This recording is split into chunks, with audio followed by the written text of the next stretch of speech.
Hey, what's up, y'all? It's your boy, back at it again. What's up, beautiful people? I'm here to discuss episode 8. Like I said, better late than never, right? So, this is really about Jordan's coming back from retirement. That whole, I think it was 93, 94, 95, 1996. They discussed the 1996 um, finals against the Sonics, and then they came back and they also were discussing the 1998 series against um, Charlotte, Charlotte Hornets. So I wonder, you probably wondering why they discuss the 1998 series of the Charlotte Hornets. It was only a semifinal game, right? Well, this game, where this series was supposed to be won undoubtedly by the Chicago Bulls, which it eventually was, but uh, Charlotte wasn't even given a shot to win one game. Everybody had the Bulls coming in and sweeping Charlotte, and that didn't happen. That didn't happen on the strength of B.J. Armstrong. So B.J. Armstrong used to be Chicago Bulls for the first Chicago's three-peat, and I think Jerry Krause traded him after Jordan left. He went to another team. I think he definitely ended up with Charlotte, but I think he went to another team, and then he ended up in Charlotte somehow. He was a journeyman after that. So turns out things weren't really going, I guess, to plan with B.J. Armstrong. Maybe, I don't know. But B.J. was a bench player for Charlotte. But during this series, B.J. had more minutes. He was getting more minutes than what he was during the regular season. B.J. was getting more minutes, and we kind of know why, because he was familiar with that system. He was familiar with Chicago's system, and it proved that decision was a good decision because Charlotte ended up winning the game. A game. I think they won a game during that series, and that was major. Like the Charlotte won maybe one game in that series, and that was major. That was actually major. Like, I've seen videos on YouTube about just that one game, about BG. I've seen videos on YouTube before this documentary came out about that one game, and so that's just how huge that one victory over that team was. I mean, come on, man. You got to put that in perspective. Content, that was no small feat according to them times or whatever. So BJ hits the game winner. Not over Jordan, but Jordan was sticking him, and Jordan was a very good defensive player. And you had to run around, like, to get away from Jordan, you had to run around screens. And that was the Bulls' defensive weakness, like pick and rolls, setting screens. And was it really a weakness? Nah, because eventually they still beat the teams that used to do it. Like the greatest pick and roll teams, they beat them twice in the finals, and that was the Utah Jazz. And that was like the greatest pick and roll team I've ever heard of, ever seen, ever heard of, and to this day. And the Bulls beat them in two final series. And so that says a lot to where they say that the pick and roll offense, setting screens, was the weakness of the Chicago Bulls. But yet the Chicago Bulls beat the greatest pick and roll team ever, the greatest pick and roll offense ever, in two final series back to back. So even a so-called weakness, was they were so it was a strength, I guess, kind of. Even their weakness wasn't really a weakness, apparently.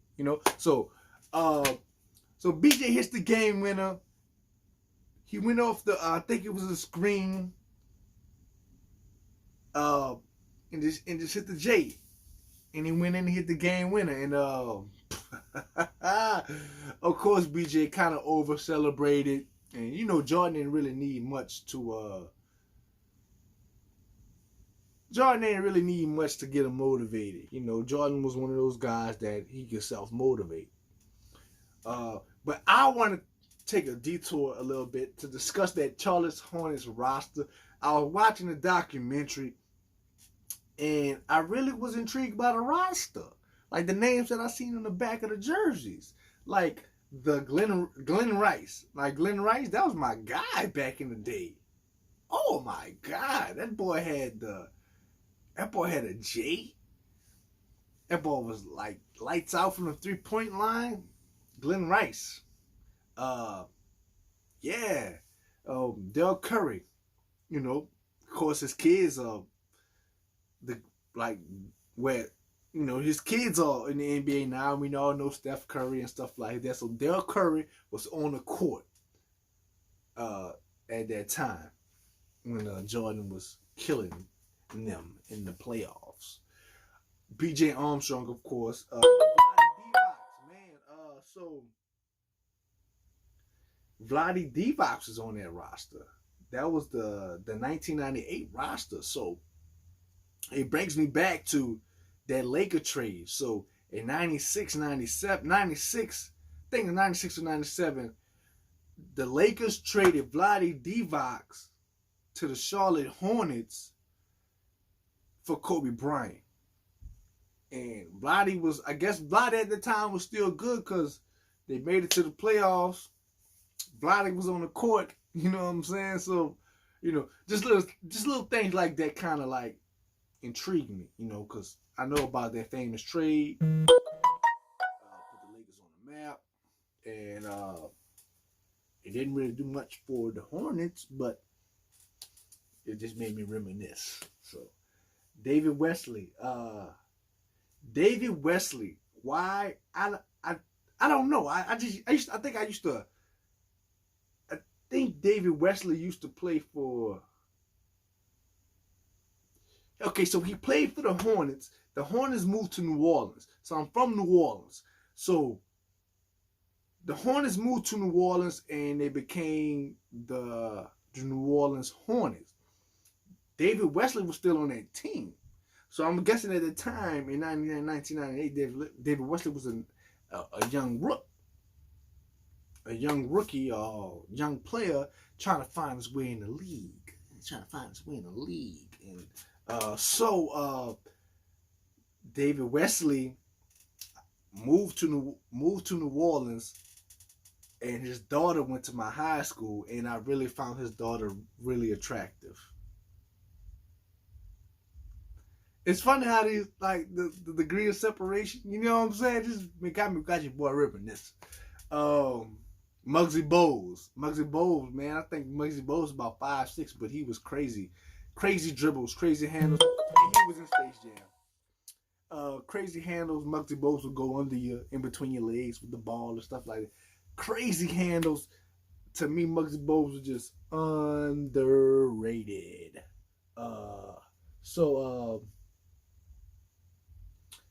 BJ Armstrong was actually one of the reasons why Jordan came back to the NBA. They had a meeting with Jordan. They're like, man, just come through. Just come through, Jordan. He told Jordan, come through, and Jordan came through with BJ to the Bulls facility, and that was a wrap after that. So BJ Armstrong and the baseball strike is one of the main reasons why Jordan came back. He explained where 45 came from. I'm not going to tell y'all where it came from. You got to watch it. Michael in the locker room with the baseball bat and a cigar after the game that BJ Armstrong hit the game winning, they won, and he was just swinging that thing with a good. Like, yes, it's easy to talk trash when you're up by 6 and you win the game. But it's hard to talk trash when it's 0-0. Basically saying I talk that shit now. You know what I'm saying? You talk it now. Motivate me now at 0-0. Don't wait till you win the game and then, try to motivate me by talking trash. That's a classic. That's just classic. Man, I don't know. Just watching that, I was just like, man, this guy is just the truth, bro. Jordan is the truth. So the Space Jam workouts. So during retirement, he filmed Space Jam, and he had these insane workout regimens. They built this mini dome for Michael Jordan to work out. He was trying to get his basketball legs back, and it's like his schedule, man. Like, when did Jordan sleep? I actually did the math. I think Jordan had maybe got 3 to 4 hours of sleep a day. The recommended is 6. So Jordan was going on 3 or 4 hours sleep a day. And the Space Jam workouts, the Space Jam games was like crucial. It's crazy how like Jordan called for players and they came. Them young players came. They was like, Jordan wants to play some scrimmage games, get his legs back. And I'm watching like the Juwan Howards and the Reggie Millers, and like all them players came back. They came to, I guess, LA. That's where the filming Space Jam. They came to LA and just to play Jordan. Like, that's crazy. Like, whatever they was doing, they stopped. Cause Tim Grover called and was like, just like this broadcast, like Jordan wants to do a scrimmage, and players came. You know what I'm saying? So he had, not only did he have the players that were in the movie Space Jam, he had like the players that you didn't even see in the movie, like the Juwan Howards and the Reggie Miller's, probably trying to just get a cameo. The cameo in the movie. And a chance to play with Jordan in the scrimmage, man. That's how legendary Jordan was, man. Get out of here. 72-10 Bulls. The motto, it didn't mean a thing without their ring. I actually thought there was a motto that the Warriors used, but it was a motto that the Bulls used. The Bulls had hats and everything, so it didn't mean a thing. All right. Gary Payton. I'm gonna talk about Gary Payton. I like Gary Payton, brother. I told you, like, if you watch this documentary, I told you in like my other videos that I like Gary Payton. That's why I like Gary Payton, man. Watch the documentary, man. The glove. Even though Jordan laughed at him, but the glove, man. That's why I like Gary Payton, bro. George Karl, you didn't get it. You did not get it, bro. You ain't get it, bro. And you lost that series for them dudes. Well, you didn't lose it for them because they just went against a better team, but you didn't help. They probably could have won a game and won an extra game if you would have just, I don't know. Watch the documentary. I'm out.